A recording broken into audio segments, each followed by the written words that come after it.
কি দেখবো সেটা এখানে আসে না, তো শিখাই এখানে আসে না। আচ্ছা পরে শিখবে ভাই, একটু ভিডিওটা করি। পরের না মানে একটু চলে আসলে আমার খুব উপকার। এটা আসতেছে তো। জানা যায় 10 লক্ষাধিক মানুষের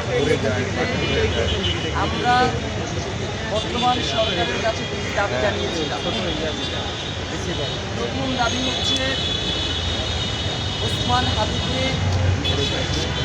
যে খুন করেছে বা যারা খুন করেছে, যারা খুনের এবং খুনের যারা মদতদাতা, তাদের প্রত্যেককে দ্রুত গ্রেফতার করে আইনের আওতায় নিয়ে আসতে হবে।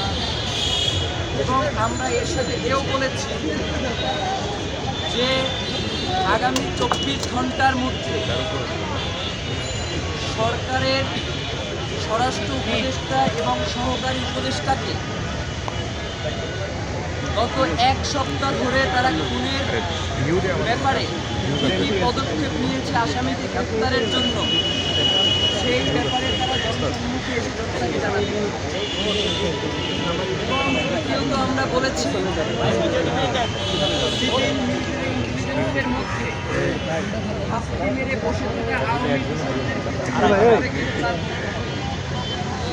10 লক্ষের অধিক মানুষ তারা এই দাবিকে সমর্থন করেছে এবং তারা বলেছে যে ওসমান হাদির বিচার না হওয়া পর্যন্ত বাংলাদেশে স্বাধীনতার সার্বভৌমত্বকে টিকিয়ে রাখার লড়াই সেটাকে আসলে করা যাবে না।